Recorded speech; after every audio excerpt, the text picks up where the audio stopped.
Good morning, everyone, and happy Thanksgiving weekend, and welcome into another edition of WST Sunday Live.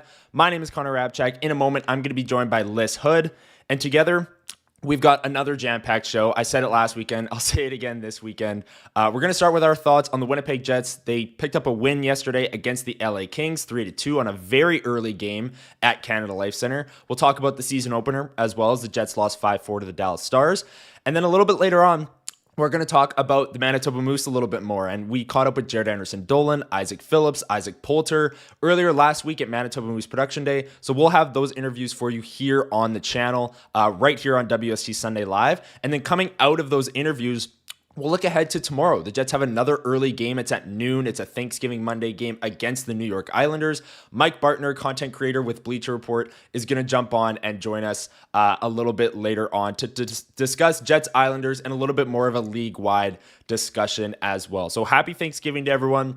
Thank you so much for joining us. 9 a.m. WST Sunday Live. We really appreciate it. And we also want to give a thanks to our friends at Chud's Power Sports who are on with us here at Winnipeg Sports Talk. We're going to have a Chud's Power Sports Power Poll a little bit later on, and I think people are going to really enjoy this one because we ranked our top 5 goal songs. We did it last year.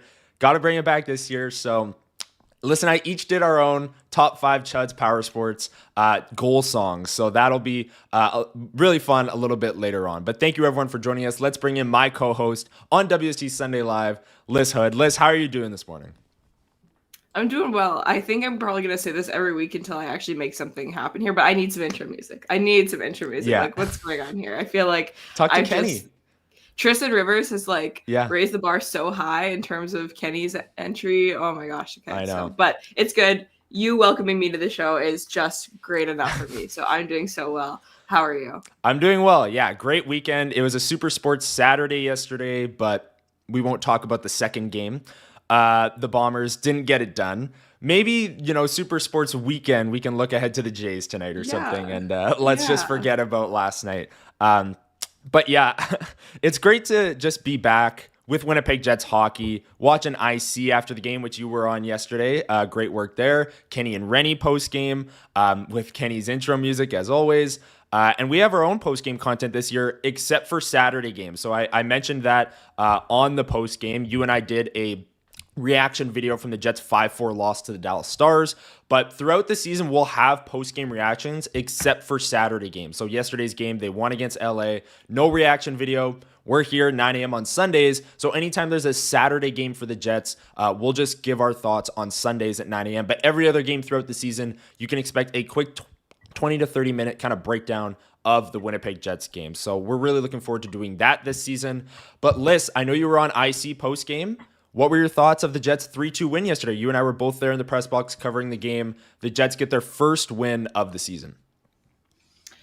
Yeah, I mean, there were a couple things over the course of that game, right? I think Kenny made the joke on Kenny Rennie yesterday that it was almost at the tale of 3 games where there was a couple of different, themes, I feel like, that sort of weaved their way through the game. First period looked a bit different than the second and then the third. I was joking on the IC post-game show yesterday that they were doing their best Manitoba Moose impression by kind of just falling asleep a little bit in the second period, not having the greatest second of all time, which is something that if you're familiar with last year's Manitoba Moose was kind of the rag for them. But all in all, I thought that Winnipeg's power play looked a little bit better. I think in the first game, they had quite a few opportunities against Dallas and it looked fine, but obviously they don't capitalize. They score a couple shorthanded goals and it ends up being okay, but scoring a couple power play goals in that game would have been massive. And yesterday I thought both units looked a little bit sharper, which was really encouraging to see. Thought the penalty kill looked really good as well. So a lot of that game was spent on special teams, but it's one of those things that it's like, I understand that, you want to say, okay, 5-on-5 this, whatever. At the end of the day, you kind of just deal with the cards that are dealt in terms of how much of the game is spent 5-on-5 and on special teams, and their special teams look good. So, I was pleased with that. And I thought kind of all in all, I don't know deservedly if they won that game or not. I think LA wasn't horrible by any means. I think that LA had some really good looks kind of over the course of the game. But again, talent and a nice Mark Scheifele tip and ends up being the difference maker in this one. And that's the way she goes. And it was a fun game to watch, even if it did start at such an ungodly time. Yeah, that was interesting start time. And the first period I noted online, the first period looked like one team was starting at what they're used to as 10:30 in the morning. LA playing a 12:30 Central game was really interesting to me, especially coming on the road to do it. Again, if they were playing at home, that's a 10:30 a.m. local start. So there was no shock to me that LA started slow. Good on the Jets as well for getting out ahead of it in the first period there. But here are some of the numbers from the game. The Jets win 3-2. Mark Scheifele with 2 goals. Alex Iafallo with the other one. LA with 2 goals. And the Jets pick up the win. The shots were 32-27 for LA. The expected goals, pretty even, 3.6 to 3.4. But the scoring chances, 45-25 in favor of LA. So a little bit of a discrepancy there in terms of the scoring chances and maybe the high danger chances or the expected goals. And then the power play, 1 for 3 for the Jets. And that LA number is wrong. I have that backwards. The LA, let me just get that number correct, because the Jets took, I want to say 4 or 5 penalties and killed. 2 feels wrong. Yeah, they were 0 for 5. LA's power play. So that was a really strong game from the penalty kill. I thought, I as soon as I saw that number, I was like, that's wrong, because the penalty kill was fantastic. And especially that end of game sequence where the Jets take a penalty. It's Neil Pionk kind of roughing a player in front of the net. And with 3.5 minutes left, the Kings down a goal, have a chance to tie that game, and the Jets do a great job blocking shots, getting in stick lanes. Logan Stanley had a few blocks. Vlad Nemeskov had a block. Dylan DeMello. Neil Pionk came out of the penalty box in a 6-on-5 situation and blocked a few shots as well. It was all hands on deck in that final 2.5 minutes. And the Jets really grinded out a win. And I liked what Mark Scheifele said after the game, where, it's game 2 of the season. Guys can kind of just roll over if they want. But that shows commitment to winning, and it's only game 2, and you see players blocking shots, and you see that players care. And Logan Stanley's taking a saucer pass off the head, is the way Mark Scheifele put it. And again, that shows commitment to winning in game 2, which you don't see out of a lot of teams across the league. And I think that's something noteworthy, Lyss, from this game. Yeah, absolutely. I think that there was a lot to like about kind of the moments where the team chose to lock in. And then the question is always it's always two-sided with everything in hockey, right? When you circle one thing that someone's doing well, you're like, okay, what was everyone else doing poorly, and different things like that, right?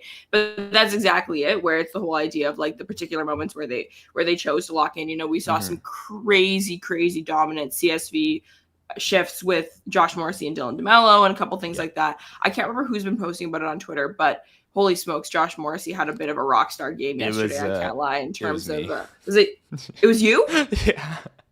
Are you sure? I think it was someone else. But I tweeted about his stats through the first couple of games here. I don't know if that's what you're referring to, but I can get to that. No, I saw a couple things about it might have been Garrett Hole actually talking about how Mark Scheifele's stats looked with and without Josh Morrissey yesterday, and a couple things like that. Like Josh Morrissey's shot attempt differential was so high and stuff like that. And it's one of those things, especially in the first period. This is people like me love to kind of nerd out over these sorts of things where you look at those expected goals numbers, you look at all these different numbers, and you're like, okay, why is this the case? How is this happening? And one thing I found really fascinating was that this was a conversation point that happened early in Connor McDavid's career. Weird sidebar I'm going to go on here for a second, where people were looking at I believe it was his Corsi metrics, his shot attempt metrics, and also like his possession time metrics, and they weren't super high, and everyone's like, what the heck is going on? But he was creating so much off of the rush that there ended up being a whistle very quickly after he would enter the zone every single time, whether it was the goalie making a save or scoring a goal or what have you, because he wasn't like setting up, because they were generating so much off the rush. And I feel like yesterday, Winnipeg spent more time in Los Angeles' zone, but LA was creating more off of the rush, and whether it was Connor Hellebuyck making a save or what have you, it wasn't the same type of offensive opportunities. And so they were still generating really, really good chances, because as we know, rush chances are a lot more dangerous to save for a goaltender than the average in-zone shot that's set up, unless it's like a really crazy layered screen or a tip. And so it was really interesting to see that was the type of chance that was being given up frequently against the Winnipeg Jets yesterday. It wasn't what they were creating, which isn't what they want to create, right? Like they like getting the deep puck in, setting up those, that ozone pressure, and they looked really good doing that yesterday, but they don't want to give up rush chances. And I thought that after the first game, when that was something that they were talking about not having, loved how many of those they gave up, that they might try and tighten up a little bit. Didn't really see that happening. And is it partially because Hayden Fleury's out, Logan Stanley had an elevated role, all these different things? I don't know, but doesn't matter. Still not ideal. You don't want a team, especially like LA, who has such dynamic guys like Adrian Kempe. You don't want teams being able to create off the rush the way that LA was yesterday. 100%. And coming out of that first game, that was something that we noted. That was something that Scott Arniel talked about after the game, and we talked about on our post-game reaction, was the rush chances. That didn't look like Winnipeg Jets hockey when there's 3-on-2s and guys are doing spinoramas in the slot with no consequences and firing wide open backdoor tap-ins. Like, that's just not Winnipeg Jets hockey. So for that to happen in game one, I thought they were a little bit better in game two, but I agree with you. Nowhere near what we've seen over the past number of years for the Winnipeg Jets. I will say with their... Can I say something weird, though? I'm trying to remember. So obviously we all remember the Winnipeg Jets went 15-1 to start the year last year. Yes. This is how they looked for games like 1 through 4 of that, hey? Like that 4-game winning streak they went on, it was like an overtime win against Chicago where they scored to tie it up with 3 minutes left when they were getting shelled by the shell of a Chicago Blackhawks team. This is kind of giving similar vibes to the beginning of last year, just saying. Okay, yes. I will say with the team, you mentioned Josh Morrissey there, and with the way the Jets are currently constructed with all the injuries to Lowry, Perfetti, and Sandberg, they're going to need Connor Scheifele-Velarde, Morrissey, and Hellebuck to be superstars, if they want to start and be in a playoff spot and be, in contention for first in the Central. If they want to have that good of a record when all of those players come back, those 4 players are going to have to be elite. And Josh Morrissey, I noted yesterday on Twitter, these numbers are from Natural Stat Trick. With Josh Morrissey on the ice at 5-on-5, the Jets are leading in goals 4-1, shot attempts percentage, Corsi percentage, that's 61%. Expected goal share is 72%. The scoring chances are 20-7, and the high danger chances are 8-2, all in favor of the Winnipeg Jets with Josh Morrissey on the ice. So there is a bit of a question mark about the rest of the defense core. But man, Josh Morrissey, they need him to be elite. He's absolutely been elite to start this season. And I will mention I bring up this stat list to kind of ask about something else. But Connor Scheifele-Velarde last night, they generated 7 scoring chances. Scheifele obviously had both of the goals, and one of the goals was right after a PK, so that doesn't even count towards their 5-on-5 stats, yada yada. But they generated 7 scoring chances. Guess how many the rest of the Jets forward core generated combined, Lyss? I don't know if you've seen this number. Well, I mean, but I haven't seen it, but you pulled up a scoring chance number. They had 25 scoring chances over the course of the game. Oh, that was including power plays. So this is 5-on-5. Oh, yes. God. Yeah. Okay. Bottom 9. Let's go tit for tat. 7. They generated 2 as combined. You're lying. Yep. 2 scoring chances combined. The rest of the Winnipeg Jets forward core at 5-on-5. Yep. That's insane. This is very much a one-line hockey team right now, and that's okay. That's okay. Is it okay? Well, for now, with Connor Hellebuck, I think it's okay. It's not okay in the long term, but they're also missing their 2 highest impact middle 6 players in Perfetti and Lowry, right? When those 2 guys come back on their second and third line, those are their 2 best middle 6 players. So yeah, I mean, I just think that it really shouldn't be an encouraging sign because injuries happen and all these different things. Sure. That's not ideal, knowing that even as a stopgap, your bottom 9 guys can't really do a whole ton. That's fair. Yep. I know. It's not great. And I say that to say I liked how Jonathan Toews has looked through the first 2 games, but they just haven't found that configuration yet on what works in the middle 6. They started with Nyquist alongside Toews and Chibrikov in game 1. That clearly wasn't working. The Jets were down 5-1 and getting nothing from their middle 6. So late in the third, they moved a follow-up, Nyquist down. In the LA game, again, I'm watching these games, and it's just kind of your burning time until the Connor Scheifele-Velarde line comes back out. And then you hope that they can generate some offense. So I am with you. I mean, like it's not okay for now, but I am willing to kind of let them kind of figure this out until those two players come back and then see what it's like from there. But for this time when Perfetti and Lowry are out, it's absolutely a concern. And we'll see if it's something that they can change as early as tomorrow, Monday afternoon against the New York Islanders. I just kind of gave my quick thoughts on Taves. I know it's a lightning rod for discussion. It's Jonathan Taves and a Winnipeg Jets uniform list. I mean, what have you thought of his first two games? Yeah, and I mean, we keep saying this, right? First two games, this. And I see some people in the chat being like, oh, it's game 2, whatever. It's our job to come on here and talk about, the games that we've watched lately. And I think everything that we say kind of comes with the asterisk of, yes, it's 2 games, but through 2 games is what we're seeing. And with, Jonathan Taves, I'm seeing a guy who hasn't played hockey in 2 years. But, listen, like, I think that a lot of people are liking what they're seeing enough. And I don't think anyone was expecting him to come out the gate just 100% raring to go, totally up to game speed, whatever. And it's not his reads that are wrong. It's not his position that's wrong, whatever. It's the game speed, whatever, and all these sorts of things that you can acclimatize to over time, which is why I'm encouraged and impressed, and everything's going to be fine there. I feel like I have less opinions on him than everybody else seems to. I don't know. I'm kind of like keeping it temperate, keeping it low key, whatever. I'm like, all right, and like to see a little bit more, but also I don't know how much of his career he's spent playing with line mates like 2025 Gustav Nyquist and Alex Iafallo and Nino Niederreiter or Nikita Chibrikov or whoever you. Yeah, so I don't know.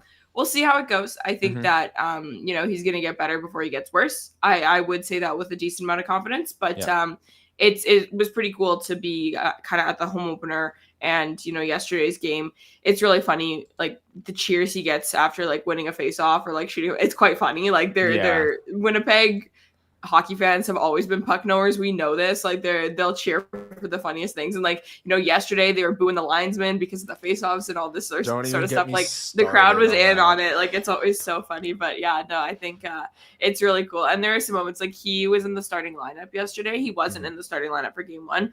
And they're showing him during the anthems and like, look, I'm not here to psychoanalyze Jonathan Taves. That's not my job, but I'm going to do it anyway. Like he looked like he was really soaking it in, right? Like it looked like kind of a special moment that the on ice camera was catching there of him just kind of looking around Winnipeg Jets Arena, knowing that there's so many jerseys of his in that crowd, even though he's only played 1 game. Like I think it was pretty special for him.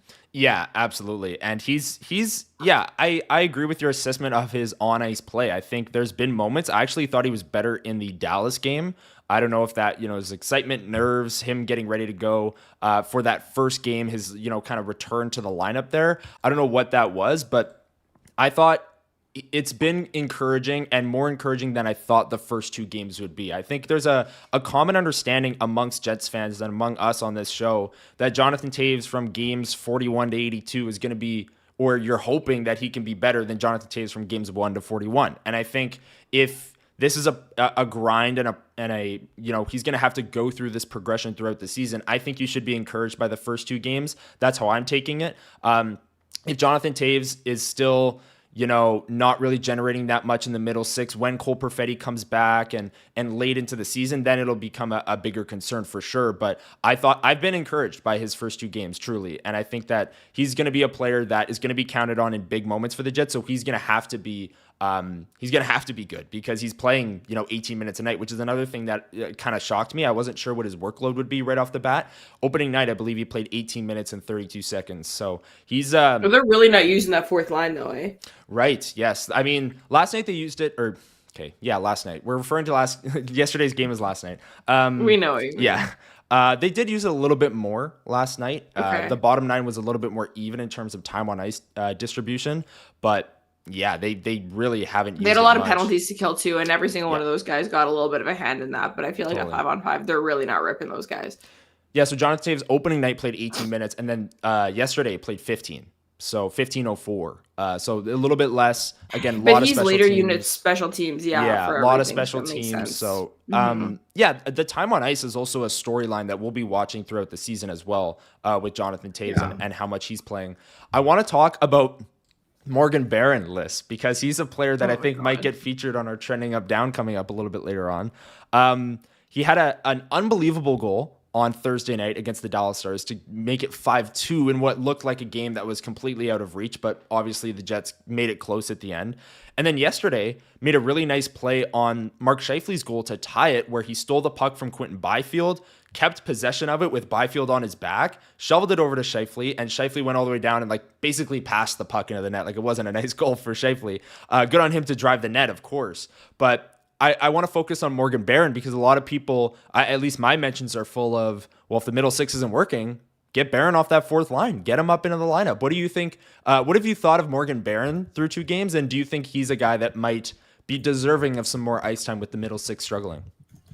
Yeah, I mean, I think I like Morgan Barron enough, but he's the sort of guy that I really put into the same camp as someone like maybe a Neil Pionk or a Hayden Fleury, in the sense that, sure, yeah, like we like what we've seen in XYZ sort of situations, but I don't know that this is a situation in which, if you're playing Morgan Barron 11 minutes a night right now, if you play him 18, that he's going to get significantly better. Like, I think sometimes a good thing is a good thing, and I think Morgan Barron's a good bottom 6 player for this team, and I understand that with the injuries right now, someone's got to step up, and sure, maybe it's him. I don't think he needs elevated usage. I think he needs to continue to manage his minutes down here. I think he needs to continue to have really successful D-zone draws, all these different things that he's been doing in these first couple of games. I think that if we saw more Morgan Barron, I don't know that it's the solution for the Winnipeg Jets. I don't know how much, sustained ozone pressure and little things like that is kind of part of his game. He's pretty fun in transition. I really like watching his little bursts of speed here and there and everything like that, but I don't know if he's as complimentary of a player for the skill sets of, some of those other guys in the middle six, like Gustav Nyquist or whoever, if you needed to give him a promotion. I think he's the sort of guy that I want to leave as a good thing in kind of the bottom 6 and turn that depth into something qualitative, and look to see if there are some guys with higher ceilings like a Brad Lambert or someone like that who could maybe come in and try and give some juice to that middle 6. But maybe that's me being too negative. I like his little details there, on whether it's his own goal in that first game or Mark Scheifele's goal there. Like, those are really smart decisions that you need to make under pressure, which he did. So I definitely give him some flowers and some love, but I don't think that this isn't to me the same thing as if Nikita Chibrikov was starting on the 4th line and looked pretty good in the first couple games. It's like, okay, like, let's kind of keep getting him higher and higher up in the lineup. I think he's okay to stay where he is. Okay. I'm kind of with you for now. The only thing that I'd kind of push back on, and I have the luxury of having Natural Stat Trick already open and ready with all the numbers right in front of me list, but Vladimir Mesnikov through 18 5-on-5 minutes. I mean, that's the other side of this, right? It's like, but who else is getting Vladimir Mesnikov through 18 5-on-5 minutes, the first 2 games of the season. The scoring chances with him on the ice are 8-0 in favor of the opponents, 2-0 for high danger chances. The expected goal share with Vlad on the ice is 19% in favor of the Jets. The shot attempts are 22-8 for the opposition. Like, they're getting shelled when Vladimir Mesnikov's line is on the ice so far this season. So we talked about the middle 6. It's probably the biggest concern, along with the defense core with Dylan Samberg out early in the season here. And it's why I said earlier, you look at the top line, Josh Morrissey and Connor Hellebuck, those players are going to have to be fantastic for them to win hockey games here early in the season. And they were in the game against LA, or at least I thought the top line was, really driving offense. Josh Morrissey, I brought up his stats earlier. And of course, Connor Hellebuck, he is always good. We don't talk about him nearly enough, but reigning NHL MVP, and he showed why in yesterday's game. Lyss, is there anything else from the first 2 games? I guess we should note as well, Hayden Fleury did leave yesterday's game, and the Jets finished the game with 5 defensemen. Scott O'Neill, after the game, we asked him about it. He said Fleury took a shot off the side of the kneecap, and he's pretty sore, so they're going to wake up today. This was yesterday. He's talking about today, and see how he feels. The Jets are skating in about 30 minutes at the Hockey for All Center, so we should still be live here on WST Sunday Live, and we can talk about whether or not Hayden Fleury is skating with the Winnipeg Jets, and we'll bring you that news a little bit later on. But is there anything else from the weekend list that you wanted to talk about before we move on?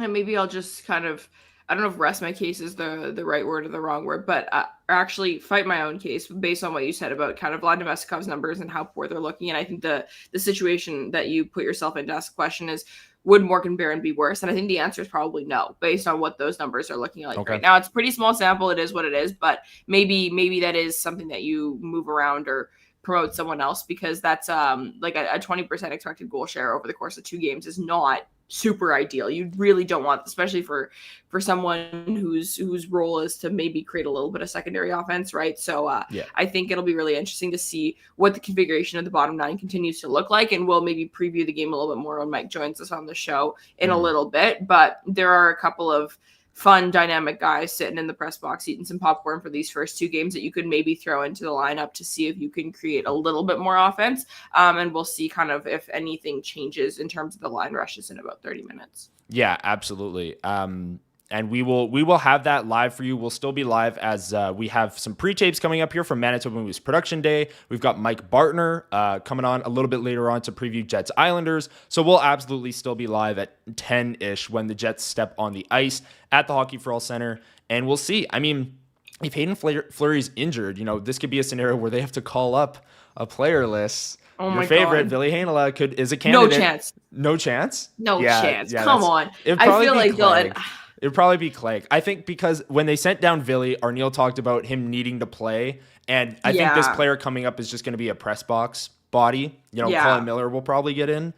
Even on his offside, like Miller will play on the left side, I think. But it would be objectively hilarious if Ville Heinola played 2 games in a Moose jersey and then got put on waivers again and got claimed this time in like 2 weeks after he sits in the press box for 2 weeks. At least you get the 30-day buffer that if you clear waivers and play a game, you can't get claimed for another 30 days, or you're like waivers exempt for 30 days. And then, so if Fleury's out a month though, that's totally. Like if he's out a month, and Ville comes up and then 30 days pass, then yes, he has to go back on waivers. So, he won't be out a month though. So you know what? I don't even need to worry about this. Yeah, we'll see. We will see. 10 games or 30 days as Doug notes in the chat here. So whatever comes first, in that kind of scenario. With the condensed schedule, it's probably I was going to say this year games. It's probably going to be 10 games. So exactly. Donnie Boy asked, did Connor pay up on the breakfast bet? Not yet. It's coming, but I did lose. And yesterday would have been a perfect day for it, Connor. You had to be at the rink so early. A morning game. I got to get it back. In City Place. I used to just steal Jacob's breakfast money every single Sunday. It was so much fun. You're a little bit tougher to beat on that, but Jacob was just throwing out breakfast bets that were terrible, and I would just beat him every single time. It was so much fun. Now I need to actually think about it and put my takes in a good spot here to get back on the board. But we'll figure something out throughout the course of the season here. And you guys will be the first to know when he finally does open up the wallet. Don't worry about it. Exactly. We'll be posting that all over. All right, let's get to Lyss. I was super excited when we heard about Chud's Power Sports and the Power Poll being on board with us because of this episode. So we're going to be ranking our top 5 Winnipeg Jets goal songs. We did that last year. It's an absolute blast. The Jets do personalized goal songs. I think it's amazing that they do that. And I hope that they never change that. And there were some questions, we had some training camp, conversations about what would Jonathan Toews be. We'll get into that a little bit later as well. But let's first tell you about Chud's Power Sports. So WST Sunday Live and the Power Polls are brought to you by Chud's Power Sports. They are Manitoba's premier power sports superstore. They feature the best in ATVs, dirt bikes, snowmobiles, RVs.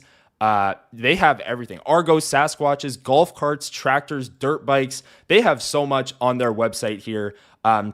In addition to a massive parts department for all of your needs. You're always welcome at Chud's Power Sports, now serving Manitobans for over 80 years, almost into their 9th decade. They're out in Gimli. If you want to pop by and see them, they're at the corner of Highway 8 and 231 in Gimli. But if not, you can check out this extensive website that I have on the screen here at chudspowersports.com. Thank you to Chuds again for sponsoring this episode and for sponsoring our Chuds Power Poll. So Lyss, I'll let you go first on your goal picks. Let me just grab the graphic here because you got to do. Yeah, as you pull it up, yeah. I'll tell everyone. So tell everyone your Winnipeg Jets goal songs this year, and basically what I did is mentally kind of rank them all based on how wonderful of goal songs that they were, and then any guy who has the same goal song as last year got a bunch of negative points counting against him, just because I wanted to really promote some of the new ones and get the novelty factor, kind of get in on those. So this is all considering the fact that, you know, some of the existing ones are great. You know, shout out Mark Shively, Shoot to Thrill. We got a little bit of a hell yeah on Thursday, and then they were wonderful. But I wanted to give a little bit of spotlight to some of the newer ones. So let's pull up my graphic. Let's here's Lyss's top 5 Winnipeg Jets goal songs. So stunning graphic. Explain your choices. Macarena. I'm sure it was number 1 last year. I'm sure it was. And if it wasn't, then I must have been kicked in the head or something like that. Mine isn't it's not number 1 for me. Got a bunch of negative points counting against it, but it wasn't enough to knock it out of the top spot there. Gabe Velarde, Macarena stays at the top, and it will be that way for the foreseeable future. Should anyone else come up with a new goal song, hey, we'll see, but I don't anticipate that being dethroned anytime soon. Need to give a shout out to Vlad Nemestikov, new goal song this year. He was Who Let the Dogs Out last year, which is a really fun one. Donza Kuduro is such a fun song, and that I can only imagine, because he's the one who scored that, not the tying goal, obviously, but the second to last goal last year, right? Manitoba Who Let the Dogs Out and all that good stuff. Can you imagine, like, just dancing around?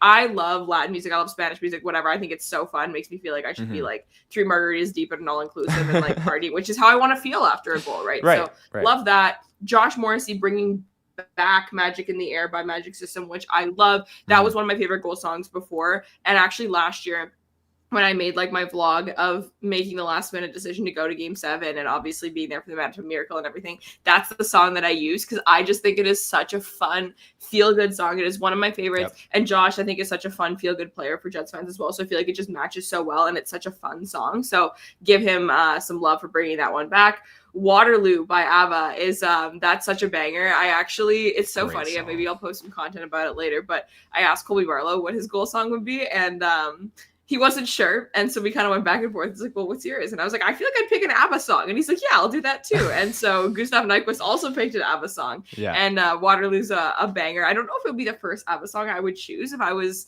doing a goal song, but I think it's like so fun and I love it. And then give some love to Parker Ford for Your Love by The Outfield. I think it's such a random choice that I love. And Connor, you made the joke about shout out Jim Montgomery. I remember that clip from last year, him singing along to that song kind of when the St. Louis Blues were down in an important game. Hilarious. But these are my top 5. How do you feel about them, Connor? I feel great about it. It's a great list. I'm wondering if Jim Montgomery would have sang along to Your Love by The Outfield had Parker Ford scored the Manitoba Miracle goal to end or to tie the game and then eventually end their season. So who's to say? Who knows? Yeah, it's a great song, and clearly he will sing along to it at any point. I think it was a timeout with like a minute left in that game 5 or 7. Funny. Oh, it's ridiculous. Or maybe it was early in the series, game 1 or 2.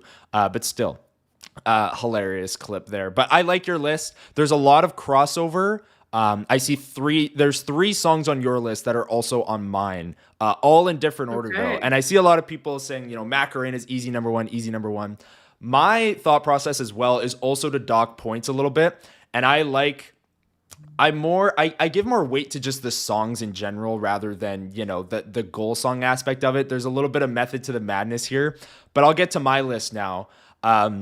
My number 1 song is Waterloo by ABBA. Fantastic song, great vibe song. I thought yesterday on like a nice Saturday afternoon, it would have been great. Well, I guess it ended up like raining here in the city, but would have been great for Gustav Nyquist to score. Just a good vibe song, gets everyone on their feet, everyone recognizes it. And I like the classics. These guys are not, last year we gave Espresso gave Adam Lowry's goal song Espresso by Sabrina Carpenter the number 1 spot because that was, the number 1 song at the time and it was going viral and everything, but I'm not quite there yet. So Gustav Nyquist, Waterloo, ABBA is my number 1 goal song this year. Number 2, Cole Koepke, Everybody, Backstreet Boys.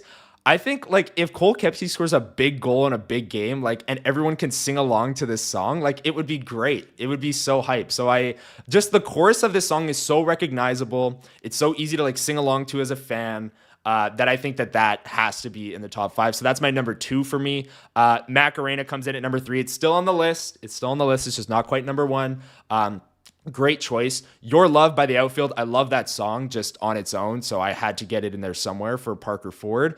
Great choice. And then number 5, Money for Nothing, Jonathan Toews. I had to get Jonathan Toews in there. Money for Nothing, Dire Straits. Another great song. And when Morgan Barron had this as his goal song, I did actually have it on my list. I think those were back in the days when I did the Level Flight podcast. You went for a deep pull there. Yeah. Okay. Those were back in the days, pre-WST days, when I was doing the Level Flight podcast. Receipts. I had Morgan Barron's Money for Nothing on my top 5. So it's not just a Jonathan Toews pick. It's a Money for Nothing Dire Straits pick. So those are our goal songs. Let us know what your number 1 goal song is in the comments down below. I see a lot of people, talking about Shoot to Thrill, Mark Scheifele. You're going to hear that one a lot. You're going to hear Hell Yeah a lot, which is Kyle Connors. There's some really good ones. And I hope the Winnipeg Jets, like I said, don't go away from that, because it adds to the personality. Everyone can hear maybe a song that they really like. So I love that they do that. But thank you to Chuds Power Sports for sponsoring the Chuds Power Sports Power Poll as we ranked our top 5 Winnipeg Jets goal songs. Lyss, we're now going to move on to a little bit of a Manitoba Moose discussion here. But first, I know you were at the game covering it Friday night. Let's start there. The Moose start 1-0. They play again today at 2 p.m. Your thoughts on the Moose starting their season 1-0? How did they look? Yeah, it's so funny. I feel like the Manitoba Moose, as we know, love those guys, having fun with that. But they, I think, are going to become very endearing to me. You should have seen those boys when Braden Yeager scored his first career pro goal 2.5 minutes into the game on his first pro shift with a beautiful pass from another player in his first pro game, being Colby Barlow. Oh my gosh, these guys were just so excited. And after the game, Dylan Anhorn, who wasn't even playing, Ty Bauer, who's known as a character, all these guys were just so dialed and so excited. Braden could not stop smiling in his post-game media. Dom DiVincentis was just like so earnestly being like, I was so thrilled. I was so excited. It was jumping up and down in my crease. And it was so funny. These guys are kind of powered by the power of friendship right now, it kind of seems. And it's so fun to see. That game was a blast. It was so fun because you got to see on full display exactly what we've been talking about for the potential of what could be fun about the Manitoba Moose this year, right? I want to give some love to Jaret Anderson-Dolan. I thought he was one of the best players on the ice. His little details, like whether it's puck retrievals or, zone entries and trying to manage the best possible outcome in those different situations, whatever, he was so crisp and he was so sharp. Ville Heinola was skating around like a chicken with his head cut off in a good way. All these little things. We are so back. The vets looked awesome. The rookies looked like they were having fun out there. Like, it was a fun game. It wasn't a perfect game, but that's what we're not expecting from this team, right? Like, they just have a lot of really, really good pieces, and it'll be fun to see how they kind of come together and work together, and it'll be good. Some of the guys who are on the team from last year who are lesser known names in the community, guys like Kevin Conley, Tyson Empey, those guys looked really good as well. I thought Danny Zhilkin, who we know is going to be tasked with a little bit more of the defensive responsibility, looked really good. He's so fun and crisp to watch on the entry. Like, he's a blast as well. So I had a wonderful time at the Moose game on Friday, and hey, if you have no plans today, they play at 2 against the Laval Rocket as well, which I must give some love to as well. Laval was the best team in the entire American Hockey League last year. So it wasn't like they were playing against, it wasn't like they were playing against the 2024-25 Manitoba Moose yesterday or on Friday. They were playing against a good hockey team. So the Moose are so back. We're so back. I'm dialed.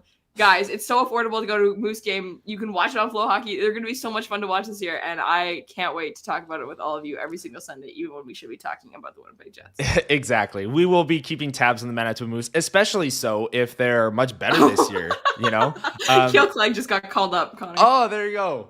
I called it. And Brad Lambert got sent down. There we go. Oh, all right. Well, that's kind of in alignment with we can talk about that after our pre-tapes here. Good on it. You got some breaking news here on WST Sunday Live. We thanks to the Jets for doing that right before practice. I will just say quickly on Braden Yeager, we got to call this the Winnipeg Sports Talk bump because he was on with Hustler on the main show on Thursday and then scores on his first pro shift. I don't think that's a coincidence. Shout out Braden Yeager. I've had some conversations with him as well. Super nice guy and came on the show as you see here, and it was a great conversation. So Happy for Brain Yeager, happy for Colby Barlow, who we heard from last weekend, Lyss, on WST Sunday Live. But on this edition of WST Sunday Live, we have more interviews from Manitoba Moose Production Day. You mentioned Jaret Anderson-Dolan and how good of a game he had. Let's get to his conversation now. I caught up with him at Manitoba Moose Production Day, talked about playing in the playoffs last year, this upcoming year for the Moose. Jaret Anderson-Dolan was also claimed off waivers at one point in his career, which I believe to be is a pretty unique experience for NHL players. I asked him about that. So it was a great conversation. Here it is now, Jaret Anderson-Dolan from the Manitoba Moose on today's program. Hello, everyone. Welcome to Winnipeg Sports Talk. My name is Connor Hrabchak, and today we are joined by Jaret Anderson-Dolan from the Manitoba Moose. Jaret, how are you doing today? Doing good. How have you been enjoying camp so far? You got into some preseason games. How's it going for you so far? It's been good. It's it's a grind. But that's how it's supposed to be. You're supposed to, get back into shape, and everybody comes into shape to begin with. And if you're not in shape, you kind of get sorted out in a hurry. But it's been good. It's just getting back into the swing of things, and it's always an exciting time of year. Hockey's right around the corner. I think everybody feels that way. Yeah, this is your second camp with the team now. Is this year different at all than last year? Does it feel any different to you? Yeah, it feels different. It's the preparation's the same. I just feel a lot more comfortable around the guys, and the trainers, coaches. Just kind of once you have those relationships established a little bit, it's a lot easier. It's last year you come into a dressing room for the first time, and you're meeting so many new people and creating so many new relationships. It's it's a lot of energy doing that. So this year, just feel comfortable just coming in and know everybody and kind of know the routine with everything. And one of the new additions to the Winnipeg Jets this year, obviously, was Jonathan Toews, three-time Stanley Cup winner, future Hockey Hall of Famer. Did you have any interactions with him in training camp? What is kind of his presence around the locker room like?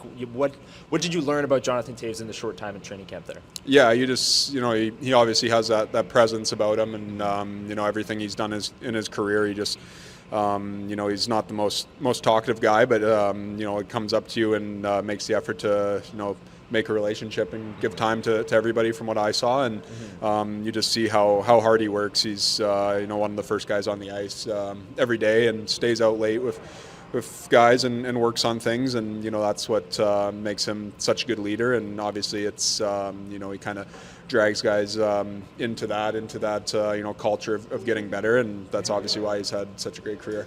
And we're going to talk about this season in a little bit, but I just want to quickly rewind to last playoffs, because you played 7 regular season games but played 5 playoff games, and most notably the first couple you played in front of the whiteout. What was that experience like for you, playing in front of 15,000 fans, wearing white, going crazy for the Jets? It was amazing. Yeah. It's probably the coolest hockey experience I've ever had. Just the energy in that building. You see it as if you're watching.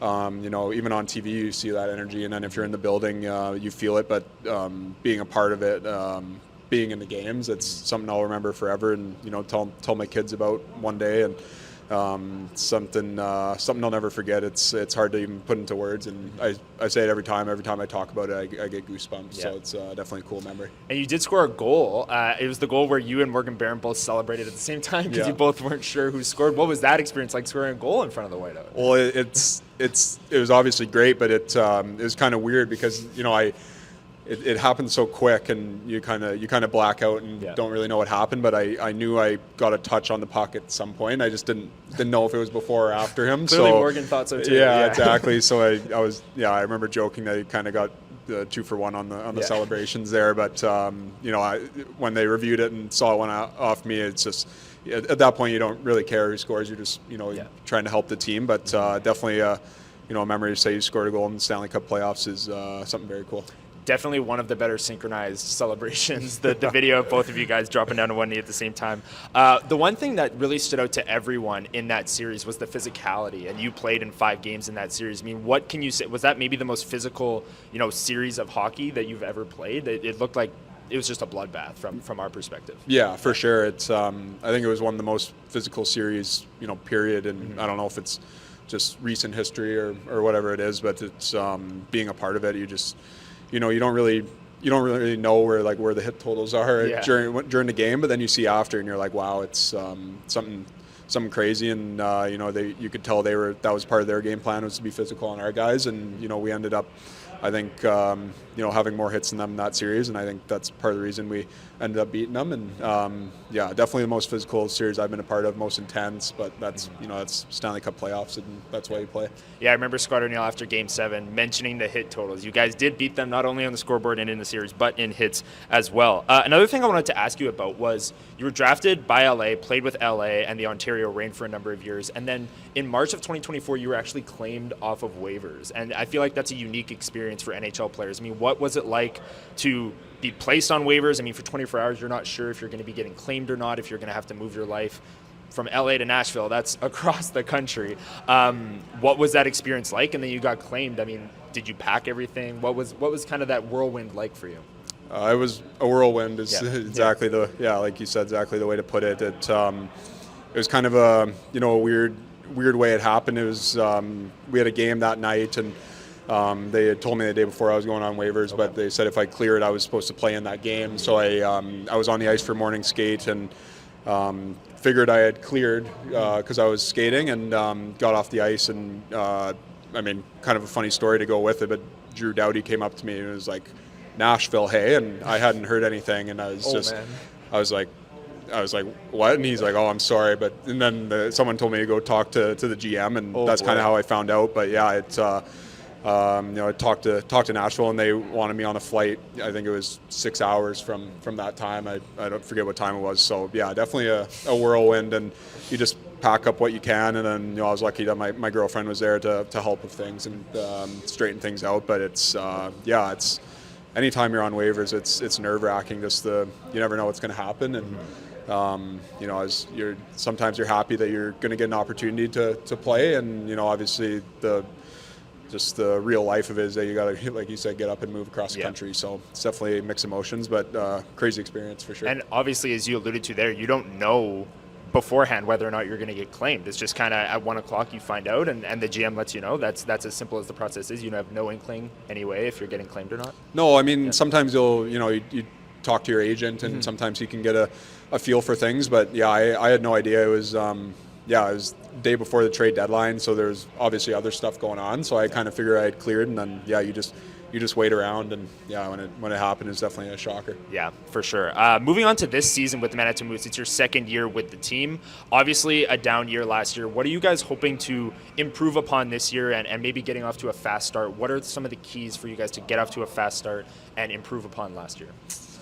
I think we just. Yeah, obviously last year was not the year we wanted, but I think we added some really good pieces, some good veterans, and we have some young guys that are turning pro that are, from watching them in camp, they're going to make an impact right away, and that's what they're expected to do. And I think we're excited for those guys, and I think everybody kind of has a chip on their shoulder from last year that was here, and then like you said, adding vets like Di Giuseppe, who's obviously won championship and knows what it takes, and that sort of thing goes a long way in the dressing room to have those kind of guys around. And you definitely plan to have a lot bigger year than last year. You alluded to the younger players there. One of the ones I wanted to ask you about was Colby Barlow. We caught up with him earlier today.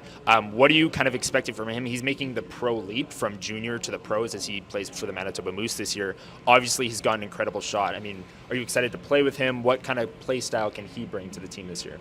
Yeah, obviously very excited to play with him.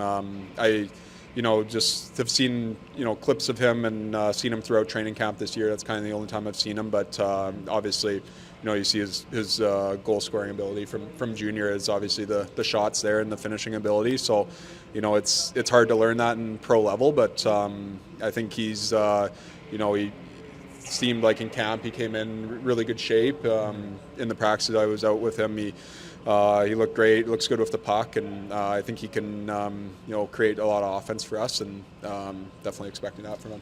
And you also alluded to the veterans that you guys brought in. Do you think that you guys have a good balance of young up-and-coming veterans making the pro leap, can add a little bit of youth to the team, but also veterans, Di Giuseppe, you just want to call their cup, that have been there before that can help the youth kind of come along as they make the pro jump? Yeah, for sure. We have definitely a good mix, and you need that. You want the young guys to develop, and at the same time, the older guys are also, everybody's kind of competing against each other, and that internal competition is a good thing. It brings everybody up to another level, and that's what we need to have a better season than last year. But having the older guys kind of lead the charge and bring the young guys into the fight with you is definitely a part of being a leader. And I think we have a lot of good leaders on the team. Well, Jaret, thank you so much for taking the time. Best of luck this season. We'll be locked in opening weekend next weekend for the Manitoba Moose. Good luck this season. Perfect. Really Thank you. Thanks.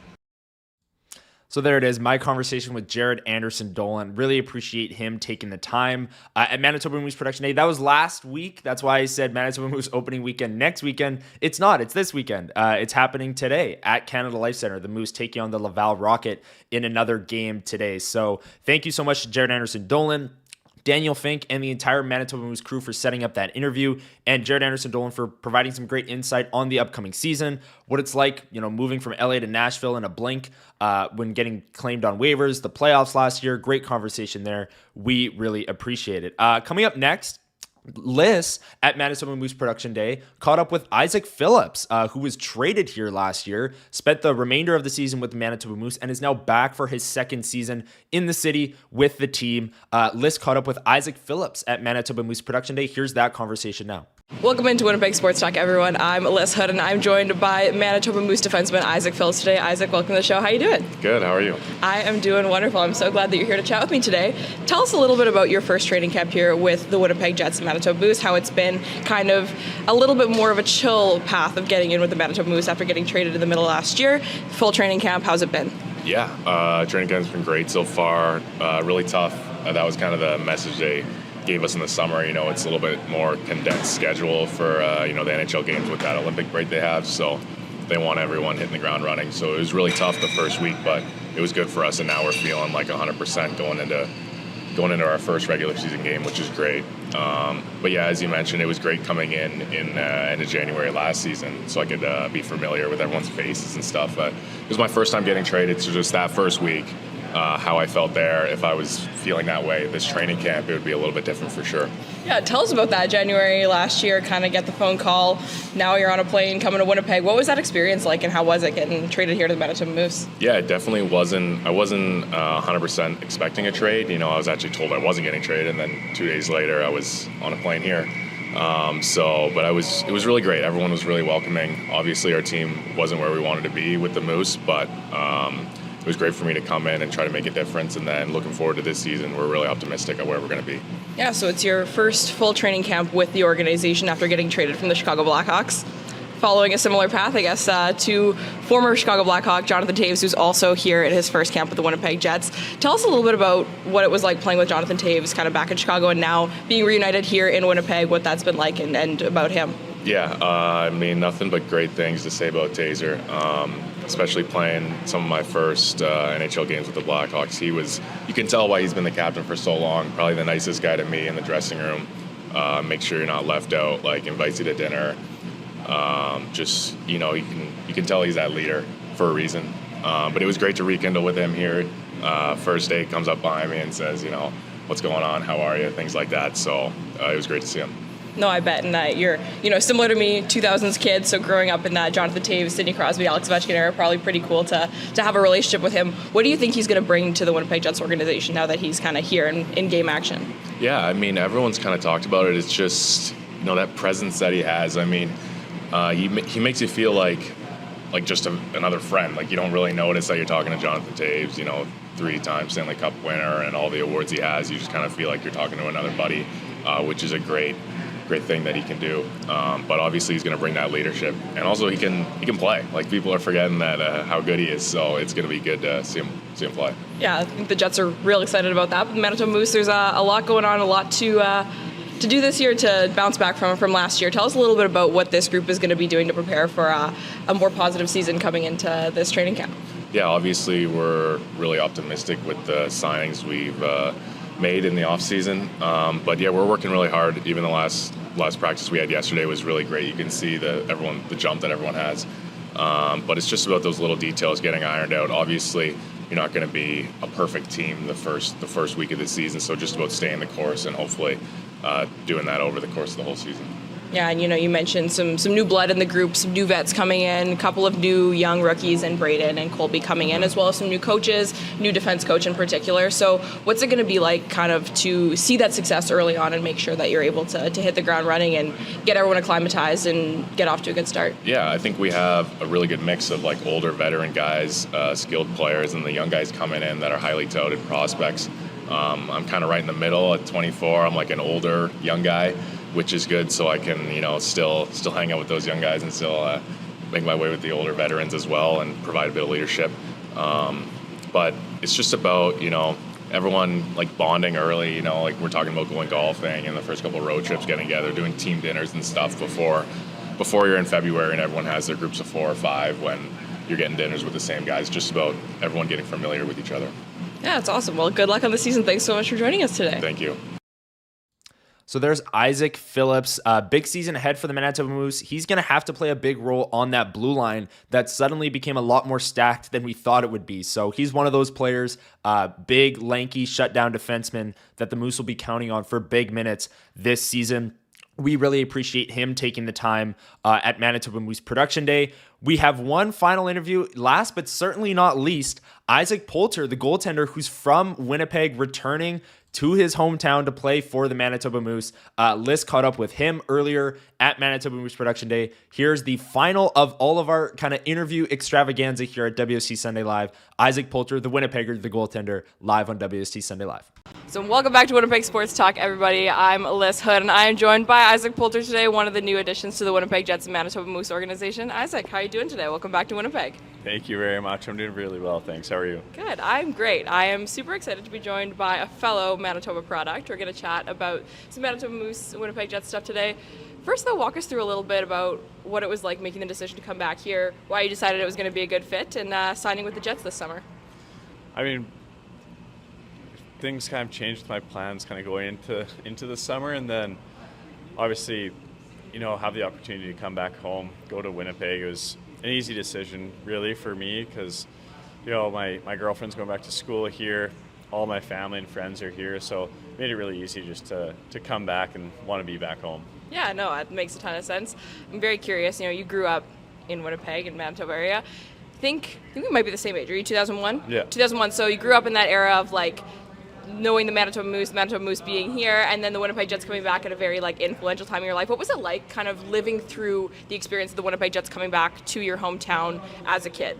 I mean, it's pretty crazy. Obviously, grew up watching the Jets, watching, all these guys, NHL hockey, and then, there used to be some preseason games here for the NHL when we were younger, and then, finally hearing that they might come back, and then once they came back, it was wow, gotta get tickets right away. They sold out so fast, so it was nice to have, that back, especially like you said, influential age, being able to watch a lot of NHL hockey growing up and kind of, having those guys around town is really cool.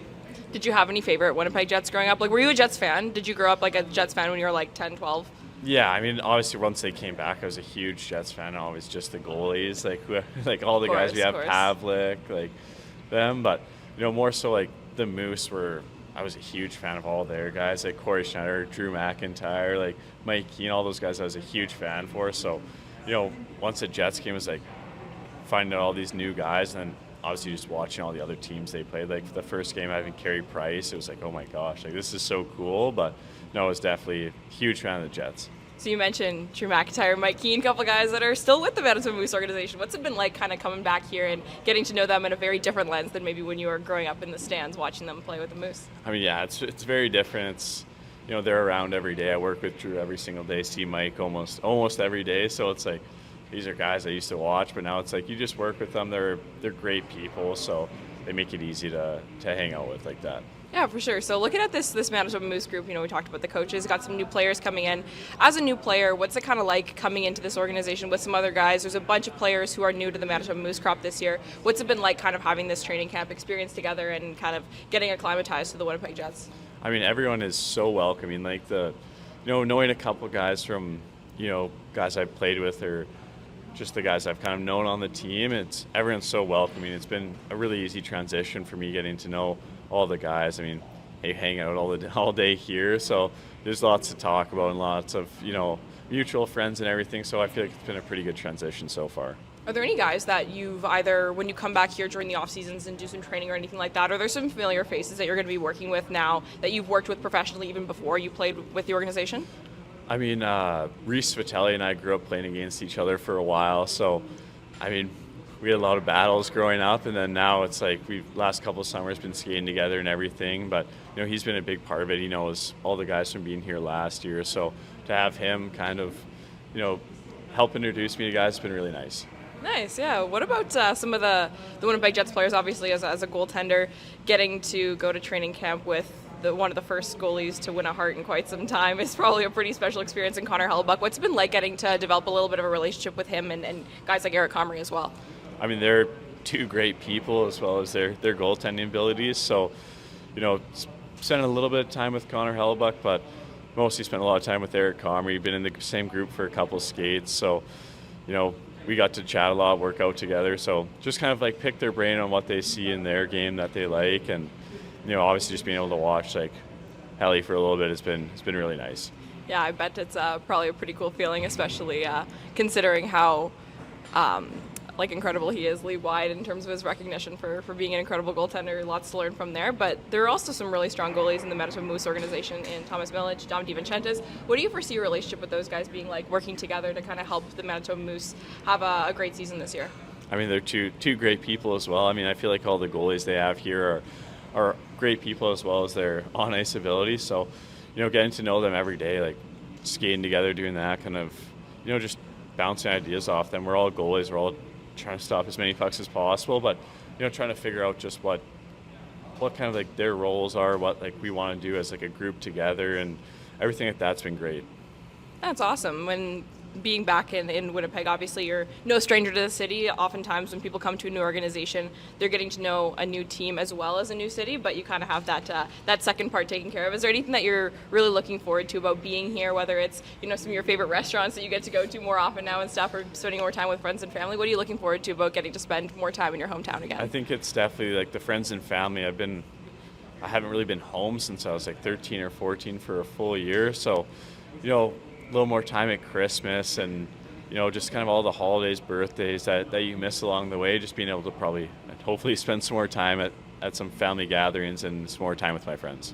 Have people been asking you for tickets already or buying those season tickets to get to the Moose now? Some people have definitely asked me for tickets, but also a lot of people are just getting season tickets ahead of time, so that's been good. But no, it's been so different and nice to have everyone be able to come out and watch practices or games, whatever it is, just have some more time at home.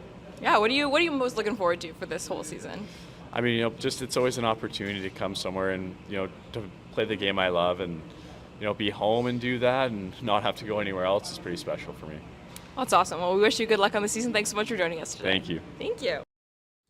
So there's Isaac Poulter from the Manitoba Moose. The Moose, as people are mentioning in chat, carrying 3 goalies right now. So Dom DiVincentis, Thomas Milic, and Isaac Poulter all still on the roster. I'm not sure how long they'll carry 3 goaltenders, but Isaac Poulter from Winnipeg, great to catch up with him at Manitoba Moose Production Day. And Lyss, we've got Mike Bartner in the green room. We're ready to come in and preview Jets Islanders. But before we do that, just want to thank the Manitoba Moose once again for an incredible experience at Manitoba Moose Production Day, setting up all those interviews and the players taking the time. We really appreciate that.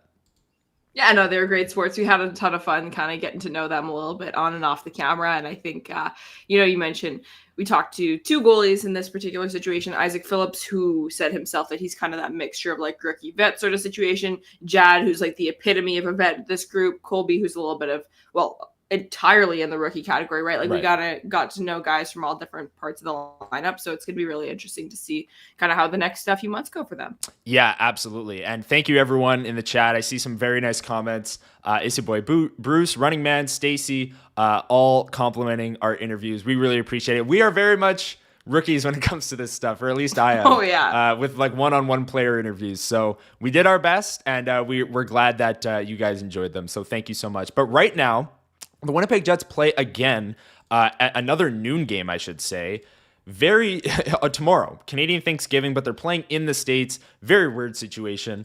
But to preview Winnipeg Jets versus the New York Islanders, we are bringing in Mike Bartner to the program. program. Mike, welcome to WST Sunday Live. How are you doing this morning?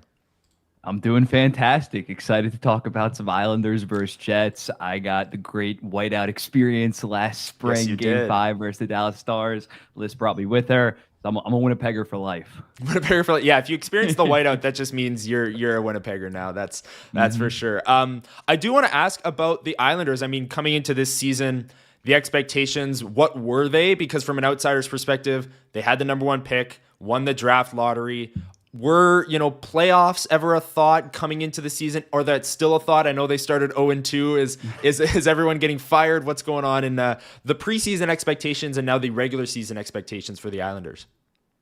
Yeah, I think the majority of expectations were maybe battling for a wild card spot, maybe playing like important games in late March, early April.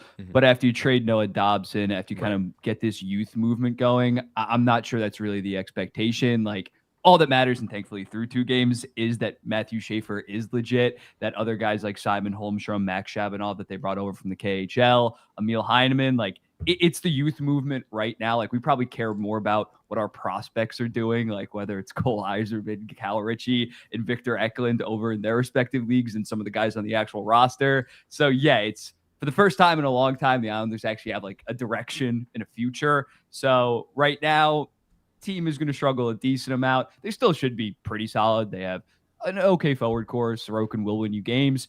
But yeah, the expectations are not too high this year. Lyss, do you want to ask about Matthew Schaefer? I see people in chat already like getting to it. Stacy saying, let me try and bring up this comment here. Stacy's saying Matthew Schaefer's the real deal. Signed, an Otters fan. And I know Mike is pretty high on Matthew Schaefer. Yeah. No, I'm curious to hear, Mike. Obviously, like, it's been 2 games now, and 26 minutes of ice time yesterday. I saw someone joking that he's getting the Quinn Hughesification already and stuff like that with where he's at with already getting such an important role. But you've made a bet for what his point totals are going to be this year, and it looks like you're going to smash the over on that. Tell us a little bit about the first couple of games of Matthew Schaefer here. Yeah, Matthew Schaefer. We all knew that the skating was the number 1 trait. It was one of the best skating prospects that we've seen of recent memory. You can maybe argue like since Connor McDavid or Jack Hughes. And it's already translated. He's already one of the best skaters in the NHL. I don't think that's an exaggeration to say that. And for a rookie defenseman where he does make mistakes, he still has a long way to go defensively. Just having that skating in his arsenal allows him to take risks, especially offensively, and kind of not have too much of costly mistakes. So yeah, the skating is there. Still needs to work on his processing a little bit. I've been impressed with his passing. But yeah, the skating is already so good. And as a result, he's arguably probably the best defenseman already on this team. That's not really saying much. But yeah, it's been awesome. And I don't want them to play him 26 minutes a night. But yeah, going forward, he's probably going to be playing 22 to 23 minutes. And I saw he got his first NHL goal last night. It wasn't it was like a hell yeah kind of goal. It wasn't it wasn't a nice snipe bar down, but he's like diving. Got the nice out of the way with his first career point though, with the assist at least. But he's like diving headfirst into the crease and jams a puck in. It's a culture goal. Yes, that's what I'll say. In the past, Adam Pelech stays at the blue line or something. Doesn't do anything. Like we're an aggressive team. We might not be a good team, but we're an aggressive, fun team. And I think that goal really embodied it. When you see like the angle overhead, him just darting in and sliding across, it was electric. But it was 2 points in 2 games, playing 23 minutes a night on average. Like, it has been awesome, even though we're 0-2 in those games. Yeah, absolutely. So, Lyss, go ahead. Yeah. No, we got 2 games, Matthew Schaefer now, and obviously that's kind of the big name surrounding it, the same way that, when Connor Bedard made his pro start with the Blackhawks, it's like there are other guys in the team, but like, are there really? Let's talk about Matthew Schaefer. But, we do have a Winnipeg Jets versus New York Islanders game in just about 24 hours now. Give all the Jets fans here kind of a quick primer on maybe what to expect in terms of the matchup tomorrow and what to expect from the Islanders, who to watch for other than Matthew Schaefer maybe, or if there are maybe some weaknesses on the team that the Winnipeg Jets might be able to exploit. Give the primer for the group for tomorrow. Yeah, the biggest weakness by far is the D'Angelo and Romanov pair. They've been pretty god-awful to start this season. So that's definitely something they hopefully won't be out there against the Winnipeg Jets top line. But the defense core is a serious weakness heading into the season. You can make an argument that they don't really have an NHL second caliber right-handed defenseman. The left side's a little bit better with Schaefer, with Pelech, with Romanov, but the defense is a clear weakness. Sorokin is already having to make up for so many mistakes from the defense core. In terms of the forward core, it's a fun group. It's actually fast for the first time in years, probably since Lumla Morello got there. Yeah, it's not a ton of high-end talent outside of Matt Barzal in terms of once you actually get into the offensive zone, being able to create a ton. Max Shabanov's a really fun player coming over from Russia. He was like point per game. He's 24 years old. He's maybe one of their more higher-end skill guys, but there's not a lot of high-end skill guys still on this team. It's still kind of slow, but we're slowly getting faster. I have to laugh. I have to cut you off, Gordon. I have to laugh at the first thing being the D'Angelo Romanov pairing, because yesterday I was so excited to watch the Connor Scheifele-Velarde line against CC Dumoulin, and it absolutely delivered. It was so fun to watch. So, Connor, go ahead with an actual question. Delivered in a big moment too. Like the Scheifele game winner was on that pairing, cutting right in front of Cody Ceci. Yeah, exactly. Man. I'm curious for your thoughts, kind of an outsider's perspective, because you are an Islanders fan, but as we know, your content covers the entire NHL. I'm curious on your thoughts going into this season and through the first 2 games on the Winnipeg Jets. I mean, they lose Nikolai Ehlers. Jonathan Toews is making his return to the National Hockey League. Dylan Samberg, Cole Perfetti, Adam Lowry, all out until at least November, it's looking like. What's your kind of outsider's perspective on the Winnipeg Jets this season, and what are your expectations for them? Yeah, I think that they're most likely yet again going to be a playoff team. It's really just going to come down to getting that depth scoring, because it could potentially be there with guys like Nino Niederreiter. Gustav Nyquist had 75 points in 2024. Yeah. We don't need to talk about last year too much, but so like it's a lot of question marks. Obviously, you have that great top line. Will one of their second line centers emerge, whether it's Adam Lowry, whether it's Toews, whether it's Nemestikov? That's still to be seen. I don't really have that many question marks about the defense core. Samberg, get healthy and you'll be fine there in terms of their top 4. And Hellebuck, you just got to pray that he somehow flips the script come playoff time. We've said that for the past 2 years. But yeah, it's really just the forward core where I have a big question mark in terms of them being a first-round exit or being a potential serious threat come playoff time. Absolutely, yeah, and I think the Connor Hellebuck playoff thing is so funny because he's MVP. He's getting MVP chance last night. They definitely don't win that game last night against LA without him. But there's always that caveat of like last year's first round was so like Stuart Skinner-esque that it's just second round was better. The second round was better. Maybe he found some lightning in a bottle there. Just going league wide for a second here, and I'll let Lyss kind of take this next one. But just your thoughts on maybe a team that is really intriguing to you this season. You can go anywhere with this. I know Lyss and I are very intrigued by Utah, and Dylan Gunther just that was your answer. Okay, I'll stop talking. I'll stop talking. What's a team? Maybe a second one then, or both that intrigue you this season. Second team. I'm trying to think. I think the New York Rangers. He was locked in on Utah. He's like, I got nothing. I think, I even though I'm an Islanders fan, I think the Rangers, and we're seeing it with Shesterkin and Fox playing absolutely out of their mind right now. If they can actually get some depth scoring from their bottom 6, check it on Daily Faceoff right now. It's pretty abysmal. But if they could actually get depth scoring and you can get a half-decent season from Carson Soucy, from Will Borgen, I think that's a team where like everything went wrong last season. Actually, the team that I probably should have picked was Boston Bruins, but now I'm going to look like I'm bandwagon considering they're 3-0. But they were like one of the teams that I was very high on, similar thought process. Went god awful last year. Jeremy Swayman's playing good. So like Boston and New York, in my opinion, are just 2 teams where there was so much that went wrong last year. And I think it can only go up from here, and it only has gone up as one team's 3-0, one team's 2-1. Let's go a little bit more like micro level here. Are there any like particular players kind of across the league that are really intriguing you in terms of maybe question marks, guys who had crazy good or bad years last year that really need to kind of, or might change the way that they're playing or anything? Give us some players that you're kind of like locked in on going into the season here. I think my top breakout pick is Leo Carlsson of Anaheim. Scored the OT winner last year for the last night versus San Jose Sharks at a 7-6 thriller. I think that last year he was just in a really unfortunate situation, like in terms of the coach. Greg Cronin was not really much of an offensive guy. You saw it happen with Trevor Zegras basically get ran out of town. yeah, I think that he still has just all the tools. At 6'3", he's so fluid in transition. And now that he actually had some solid goal scorers and guys like Chris Kreider, like Mikael Granlund, I think he's a guy that it would not shock me if he goes from only 45 points last year. And he was second overall. It's not like I'm picking him from absolute obscurity, but I could see him finally break out in the way that kind of like an Adam Fantilli, same draft class, broke out last year with 31 goals. Yeah, absolutely. Karlsson is such a fun player, and he kind of gets buried in that late West Coast slate. A lot of players, I think, are a victim of that when their teams are playing at 9 p.m. Every single night. I do want to quickly ask you about the market, because we just had a massive, the richest contract in Winnipeg Jets franchise history signed here this past week. Kyle Connor, 8x12. Connor McDavid, a few days before, signs a 2x12.5. Kirill Kaprizov gets 17.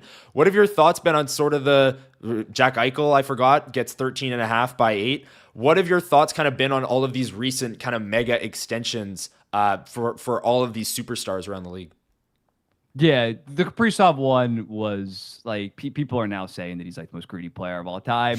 Yes, he did take a lot of money, but he is a heart level guy. It's not the best value contract, but just when looking at him compared to the other players on Minnesota, he's definitely worth it. The Kyle Connor deal, I like it a lot. You get your top line 40 and 50 kind of guy locked up for basically the rest of his career. So solid value there. McDavid obviously threw a wrench in it, and I feel bad for players that are going to want to get a lot of money because they're going to get compared to McDavid's 12.5. You can't do that at all. Like, that was just, and if anything, like, McDavid might leave after a year or two because it's a shorter term deal. But yeah, it's good to see these guys finally getting paid, because I feel like whenever we see an NHLer side, you see that like some NBA player that's like seventh man on the team makes like more than him. So I'm always pro player getting paid. I don't like when people start criticizing players saying that they're greedy. No, we've been in a flat cap for like 4 years. Let the guys get paid. No, I like that take. And I feel like I always love to kind of pull up my HR cap a little bit, where it's like, these are employees. Like, they got to fight for their, if you're worth something, like, fight for it, man. Like, let's do it. You got it. But let's just to wrap things, let's get into quick little prediction time. So maybe bigger picture. Central Division, one of the weirder divisions. Actually, you know what? I can't even say that. Every division is going to be weird. The Atlantic, I don't even know what's going to be going on there. Like, it's just a fascinating time. Give us a quick prediction on what you think the Central Division might look like this year come spring when we get into the playoff picture, or if you have any, like, hot takes, storylines on, Nashville Predators finishing in the wild card spot or something crazy like that. Where are you at with the Central Division? Yeah, my preseason prediction was Stars first, Wild second, Avalanche third, Mammoth fourth, Jets fifth in a playoff spot. And I had the Jets having way more points than the third Pacific team. And I think I had St. Louis in sixth, having more points than I had the Vancouver Canucks in third in the Pacific Division. So yeah, like the Pacific 1 through 6 is just absolutely insane. And even having the Jets fifth before the pitchfork come out, I think I had them probably like 4 points behind the Minnesota Wild, who I had second. Like, it's just you can probably assume that Dallas might end up winning the division, but beyond that, it's anybody can win the division, honestly. Like 1 through 6 wouldn't shock me. Like the Central, it's the most fascinating, in my opinion, probably the best division. Like, I think Nashville, you threw them in the Pacific, are probably like an 85-ish point team. Chicago, although they've lost both of their games, I think that they've looked far more competitive and actually have like had some fight in them and some actual speed. Frank Nazar has been awesome. So yeah, I think, in my opinion, the Central Division is pretty easily the best division in hockey, unfortunately, for the Winnipeg Jets. Yes, that is unfortunate for the Winnipeg Jets. And that's a continuation. The past couple of years, the Jets have gone up against the Avs in the playoffs, then the Stars. The Blues even took them to 7 and 1.6 seconds away from winning that series. So the Central Division, always an absolute grind. We're talking here with Mike Bartner on WST Sunday Live. Mike, before we let you go, final prediction for tomorrow as the Jets take on the Islanders. And I know it's Thanksgiving for us, but is this just like a normal Monday? Do you have a holiday tomorrow? It's Columbus Day / Indigenous Peoples. There you go. There you go. Yeah. Okay. So it is a holiday. So people have it off kind of thing? Some people. Yeah, okay. I think it might be a federally recognized holiday. But final predictions for tomorrow's game. I'm going to go 4-2 Winnipeg Jets. Matthew Schaefer gets an assist. Shabanov gets a goal. And Kyle Connor stays hot and gets a goal and an assist. Kyle Connor stays red hot. Does Gabe Vilardi get his first goal of the year tomorrow? Gabe Vilardi. No, it doesn't happen. Wow. That contract. No, I'm kidding. We'll clip that. I'm joking. Get him on the way out. No, well, thanks, Mike. We really appreciate you taking the time this morning to preview this early game for us tomorrow on Canadian Thanksgiving. I saw that you had a big announcement this week of a little bit of a new gig going into the new season. Let people know where they can find your content. Your YouTube stuff is fantastic on league-wide stuff as well. So let people kind of pump your own tires here on the way out. Thank you. I'll plug away. Yes. On TikTok and Instagram, and Beyond Hockey. On YouTube and Twitter, Mike Bartner. And I also recently started working at the company BR Open Ice, which has been really cool, covering the league wide with them. And yeah, it's always great to hop on with you guys. We've been doing this for 2 to 3 years at this point. I gotta hop on to the recap post-game show when the Islanders play the Winnipeg Jets again. And yeah, thanks for having me. Love the city of Winnipeg. Love the Winnipeg Jets. Let's go. We'll have to have you back for the whiteout again this year when the Jets sneak into the playoffs at 5th. No, I'm kidding. Thanks, Mike. Really appreciate you taking the time. Have a good one. Of course. Thanks. See you later. There's Mike Bartner. He plugged his content there. BR Open Ice YouTube. We really appreciate him taking the time with us this morning. And we're excited for this game tomorrow. I mean, the Jets, we all have the day off. It's Canadian Thanksgiving. They'll be taking the ice at noon, another noon start, early game for the Winnipeg Jets, and a great preview there. I'm excited to watch Matthew Schaefer and the number 1 overall pick playing. I mean, he played 26 minutes last night. Excited to see him on the ice a lot for the New York Islanders tomorrow and how that game goes. Liz, we do have some segments to get to, but anything you want to debrief from that conversation with Mike?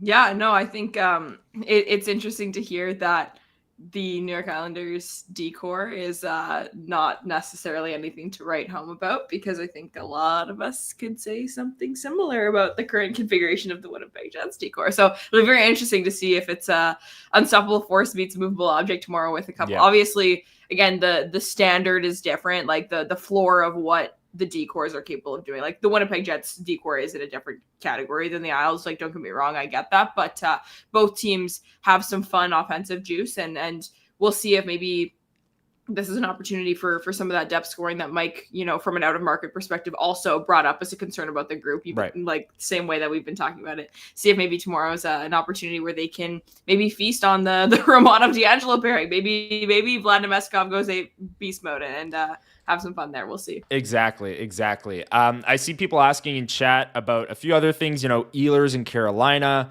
the live update that we promised at 10 o'clock on the Jets defense core. But let's quickly get to our segment list, and then we can quickly update people what's happening at practice at Hockey for All Center.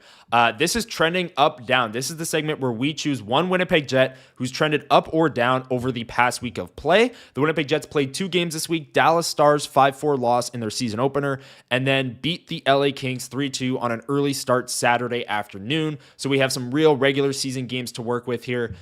Drop your picks in the comments down below for trending up, down. Pick one Jet for each. And while you're down there, hit the like button. Let us know that you are, or let YouTube know that you're enjoying the stream. We would really appreciate it. Liz, who's your pick for trending up? Yeah, I'm going to give a trending up pick to a guy that I don't know if I gave it to a ton last year. I don't know why, but Mark Scheifele. Mark Scheifele is my trending up pick for this week. I think he had a really solid 2 games. He was good in the circle. He had a couple of nice goals, all that sort of stuff. Like, he is just such a fun hockey player to watch. I kind of joke pretty regularly that if you had to pick like my top 5-10 players that I could talk about for hours and hours and hours on end, Mark Scheifele is easily up there. He's just so fascinating to me, and he's a player that is just an absolute pleasure to watch when he decides to lock in, right? And that's always the caveat of having to add that second part, because he can be frustrating to watch as well. We all know that, but he's looked really good in these first 2 games, and we talked about how dominant the CSV line has been.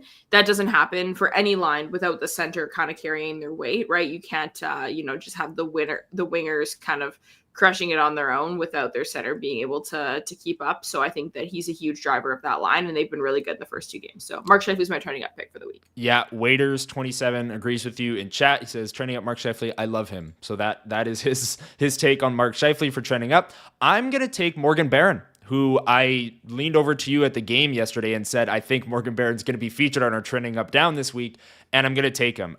He's shown great poise with the puck. We know he's an incredible skater, and he's 6'4". You can't teach size, as people say, and Morgan Barron has this. I know, like Lyss loves that saying. Morgan Barron has the speed to go with it, and if he can add the poise with the puck as well, it's really, really a player that is worthy of maybe a promotion in the lineup. So trending up, Morgan Barron. I'm loving the way he's playing right now. Big on the penalty kill as well. Has had some blocked shots. Is counted on for key faceoffs in the PK. So I think Morgan Barron is punching above his weight class, if you will, through the first 2 games here. And I think if the middle six continues to struggle, he's a player that could see a promotion very, very soon, and one that would be deserved. I think he's been really, really solid in these first 2 games. Lyss, who do you got for trending down? Yeah, I'm going to take a pick that's no surprise probably to anyone if you've been listening to the full show today. And if you have, thank you so much for being here. We always appreciate that. And if you're enjoying ourselves as much as we are, make sure you hit that like button. But Vlad Namestnikov is going to get my trending down pick for the week. I think that he's a guy who has to fight for a spot here and not necessarily an actual roster spot, but he's a guy who was the 2C last year. And then upon bringing in Jonathan Toews is a guy who got a little bit of a demotion, and Adam Lowry being hurt means that there's a role for him there. And he just hasn't really been earning his keep, in my opinion. And he's a guy who's going to be one of the first to get knocked down as guys get healthier. So he's really got to kind of step up here and give the Jets kind of a reason to keep him in a more high leverage role. And I haven't seen it yet through 2 games. Again, just 2 games, but Vlad Namestnikov gets my trending down pick for the week. Haven't been super, super enthused by what I've seen from him early on here. Yeah, and we're saying only 2 games. We're always working with a small sample size here on Trending Up Down because the Jets are either playing 2 or 3 or 4 games in a week, right? So, yes, it's a small sample size, but this is how it usually goes on Trending Up Down. So I'm with you on that. I brought up his stats earlier with the Jets. With him on the ice, the Jets are getting heavily outchanced, heavily outshot, and he needs to be a lot better. I'm going to take Gustav Nyquist, who went from the second line to the third line and got my number 1 pick for best goal song on the team with Waterloo by ABBA. But I'm going to take Nyquist. I just haven't. It's part of the middle 6 problems were, obviously the loss of Nikolai Ehlers, Perfetti, and Lowry not being there. But Nyquist was coming into supposed to be kind of this offensive middle 6 punch, and I just haven't seen that yet. They moved Iafallo up to the second line in Nyquist's place, and then Nyquist, Namestnikov, and Niederreiter on the third line yesterday. Didn't really move me as a line. They didn't generate much. They were spending a lot of time in their own zone. Gustav Nyquist is going to get my early season trending down because I just haven't seen that middle 6 offensive punch yet that the Winnipeg Jets are counting on. And I'm not saying scoring goals and having a hat trick. I'm saying generating offense, generating shot attempts, getting into the zone cleanly. I'm not asking for the moon here. I'm looking for possession with the puck entering the zone. And I just haven't seen that from Nyquist or really the middle 6 consistently through the first 2 games. So I'm going to take Gustav Nyquist as my trending down pick. I see a lot of great picks in chat. Thank you so much, everyone, for dropping your picks down below. And Lyss, before we get to burning questions, and maybe people can throw their questions in the chat now. People start firing away your questions for our One Burning Question segment. Let's get to the lines from today's skate. Mitch Clinton, Winnipeg Jets reporter, color commentator on 680 CGOB, down there at Hockey for All Center. Got the top line, Connor Scheifele, Velarde unchanged. I follow Toews, Chibrikov, Niederreiter, Namestnikov, Nyquist, Kepke, Barron, Pearson. So the forward core entirely unchanged from what it ended as on Saturday's game against LA. But the defense core, Hayden Fleury's not skating. We saw Cale Clegg earlier this morning called up in place of Brad Lambert, who was sent down to the Manitoba Moose. So the Winnipeg Jets called up an extra defenseman, and it goes Morrissey DeMello, Stanley Pionk second pair, Miller Shen third pair, and Clegg as the extra defenseman. That is the lineup. And Lyss, Hayden Fleury doesn't look like he's skating as he's not in the line rushes. Your thoughts on Miller Shen third pair, Stanley Pionk second pair? Obviously not ideal with no Sandberg. Yeah, no, I saw on Twitter that Mike McIntyre said Fleury's not out there. Neither is Connor Hellebuck. So who's to say what's kind of going on there? But who cares? Load management. Who cares? Sorry. It could just be who cares? a nice the little rest NHL day. MVP is not skating, but I won't freak out till there's something to freak out about. They're right? playing So at noon that's where I'm at tomorrow. with that. He might not want to skate. Yeah, whatever. Goalies, man, they're weird. Every guy on the, it's not probably ideal to either of us that both of our turning down picks are on that same line there. We'll see kind of how they look tomorrow in New York. Mm-hmm. Miller Schenn, I don't hate that. Just to see kind of how it looks. Opposing skill sets. Colin Miller's a guy who has a little bit more dynamism that I think he could kind of jump on his offhand there, and it would, look okay. And the big thing to me is that when Dylan Samberg is healthy, what is the third pairing going to look like? And I would like to see this get some reps, because if this pairing looks okay together, I would like for that to be the third pairing. We know that, people have been talking a ton about Logan Stanley in the chat over the course of this episode. Also, the sky is blue and Connor Hellebuyck is a good goalie. Like, we know that Logan Stanley generates a lot of conversation in this fan base, but he's a guy who I'm not married to being in the lineup in any capacity. So if we get to see some Miller Schenn reps, if we get to see some Fleury Schenn reps, if we get to see some Fleury Miller reps, I want to see more configurations of that bottom pairing just to see what the best, most optimal situation is when Dylan Samberg comes back, because we know that Morrissey, DeMello, Samberg, Pionk is essentially a lock, right? So this is entirely unsurprising. Cale Clegg being called up just to sit in the press box is also entirely unsurprising.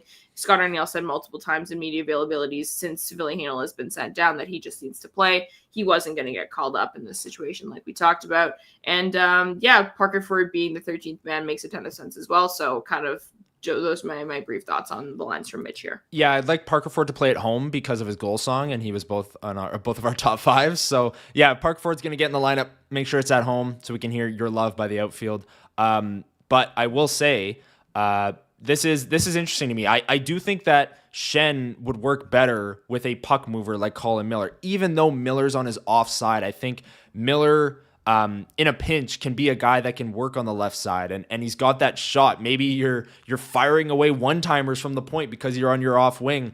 He's got an incredible slap shot. I've liked Colin Miller's game every time he's gotten in as a Jet, and I was kind of puzzled as to why he wasn't playing, especially with the Jets' really bottom three defensemen and being Fleury, Stanley, and Schenn all really struggling with exits in their own zone. I'd like to see Colin Miller in there, and if he sticks as a left side guy, or at least looks serviceable as a left side guy in this game in New York, that's a big development for the team, because Hayden Fleury, as we know, isn't skating today. We'll see what the injury update is on him.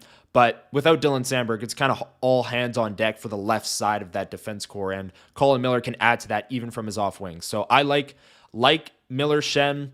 Stanley Pionk will be under a microscope, absolutely. And Morrissey DeMello, I brought up Morrissey's stats earlier in the program. He's been elite. He's been everything the Jets have wanted him to be and needed him to be so far this season. So there's your kind of practice update. Mitch Clinton, thank you for the lines from today's skate, Hockey for All Center. Let's get to the next part of the show and the final part of the show before we wrap, and that's our one burning question segment. This is the segment where we throw it to you, the chat room, for your questions regarding the Winnipeg Jets. We're going to try and rapid fire through these because we had a lot of interviews today. We're kind of getting through this. People have to get to Thanksgiving dinners. I have one today myself. So we'll rapid fire through these one burning questions. The one I want to start with here is Matt Hyman. When will Comrie get his first start? Next week, he asks. Looking at the schedule list, the Jets play against the Islanders today. They play the Flyers on Thursday, then the Preds on Saturday. So there's a 2-day break between tomorrow's game and the Flyers game. When do you think Eric Comrie gets his first start? Do you think it's one of those two road games? Do you think it's maybe the Saturday night home game against the Preds? If you had, what's your best guess for Eric Comrie's first start? Yeah, I mean, game 2 of the season here where we're at, this is the perfect time for bold predictions. So I'm going to say that the way Eric Comrie is used over the next 3 games will be indicative of the way he's used over the course of the season. In my opinion, Eric Comrie should play on Thursday. I think Connor Hellebuyck should play tomorrow in New York. Eric Comrie should play on Thursday in Philadelphia. And then Connor Hellebuyck gets to start at home when they come back. I don't know if that's going to happen. I last year, I don't believe Eric Comrie he only played because obviously we remember that his record was abysmal early in the year with the Winnipeg Jets up until Christmas. Yeah. And the Jets barely lost any games in that stretch. So, if 2 + 2 = 4, he didn't play a ton early in the season there. Right. And so it'll be really interesting to see how that works. I don't actually have an answer to this question. I say Thursday. I think we're going to go with Thursday. But I don't know. I'm going to go Thursday as well, because if Connor Hellebuyck plays tomorrow against the New York Islanders, which I'm expecting, and then doesn't play again until Saturday, that's a good break for him early in the season, especially with how the schedule is working out here, where they get 2 days off and are still on the road. So I'm also going to go with Thursday against the Philadelphia Flyers. I think that's a good spot to get Comrie his first start, and then have Hellebuyck come back, play the Saturday night home game, play Monday night against the Flames, and then the Jets have another 2-day break before returning home and playing the Kraken, and they have 3 games in 4 nights. So Comrie will definitely get in there. But I'm with you. I think Thursday against the Flyers, we'll see Eric Comrie for the first time. Let me find another question here. Phil Smithson saying, what did you think of Ontario Wilson's touchdown catch last night? We'll have more on this on the WST Bombers report coming out tomorrow morning. I thought it was but good. Man, one of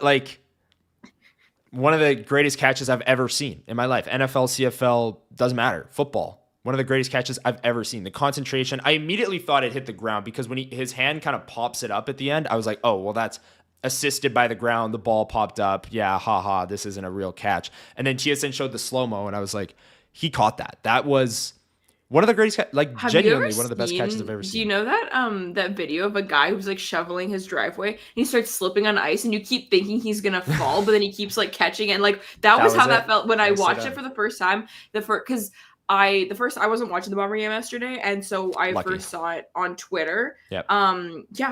MJHL boy, we got to lock in.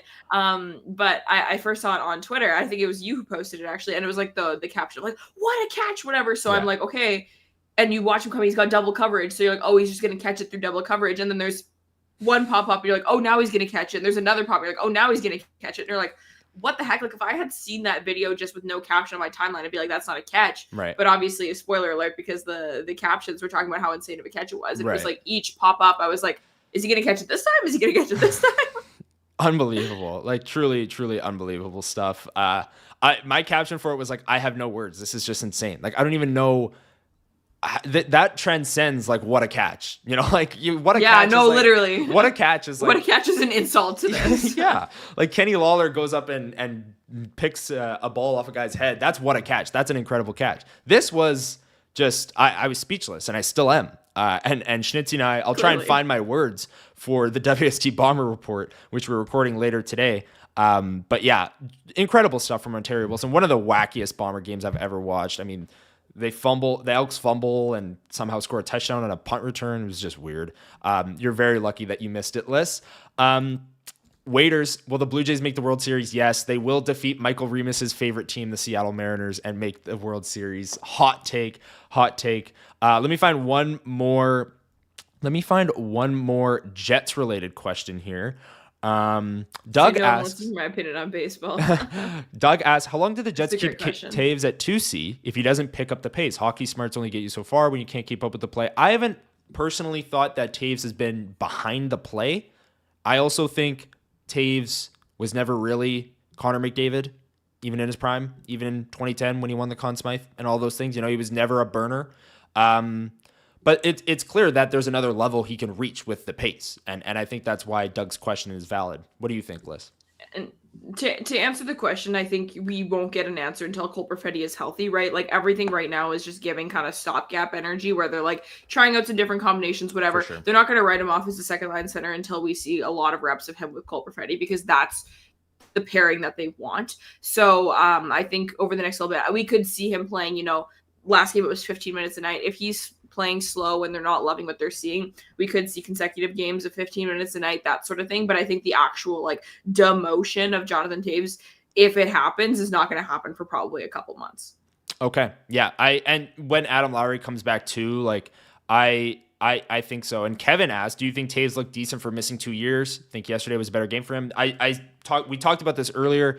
I do think when you take into account he missed 2 years, I thought he's looked good through the first 2 games or looked better than I anticipated. I caution against saying, he's looked great or anything like that, because if Adam Lowry was playing at second line center, I think the Jets would be a better hockey team starting tomorrow, in place of Jonathan Toews.